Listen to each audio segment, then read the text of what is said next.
একটি মেয়ে, যার মৃত্যু হয়েছে 3 দিন আগে, তার মুখের ভেতর থেকে অনেকগুলো সুর বেরিয়ে আসছে, যেন কিছু একটা ভেতর থেকে বেরিয়ে আসতে চাইছে। তার ছোট ভাইয়ের আতঙ্কিত দৃষ্টির সামনে একটি বিশাল আকারের উড়ন্ত পতঙ্গ তার দিদির মুখের ওপর উঠে বসে। আরও অদ্ভুত ঘটনা হল, যেদিন মেয়েটির শেষকৃত্য, সেদিন তার কফিনটি হঠাৎ করে ভীষণ ভারী হয়ে যায়।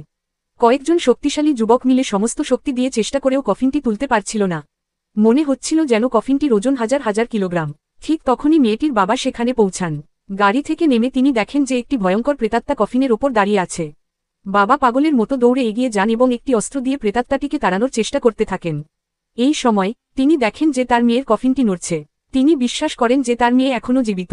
তাই তিনি পাশে পড়ে থাকা একটি ফায়ার এক্সটিংগুইশার নিয়ে কফিনের ঢাকনাটিতে সজোরে আঘাত করতে থাকেন, যতক্ষণ না তিনি তার মেয়েকে সম্পূর্ণভাবে বের করে আনতে পারেন। এই সময় তার মনে হলো যেন তার মেয়ে তাকে ডাকছে, যা তাকে আরও নিশ্চিত করে তোলে যে তার মেয়ে মারা যায়নি। তিনি মেয়েকে কোলে নিয়ে সেখান থেকে চলে যেতে চান। চারপাশের লোকেরা তাকে পাগল মনে করে এবং তাকে বাধা দিতে থাকে। এই বিশৃঙ্খলার মধ্যে একজন পাদরী আসেন। পাদরী মেয়েটির মৃতদেহে একটি মন্ত্রপুত কাগজ লাগিয়ে দেন এবং প্রাচীন মন্ত্র উচ্চারণ করতে শুরু করেন। কিন্তু অধৈর্য বাবা মন্ত্রটি থামিয়ে দেন।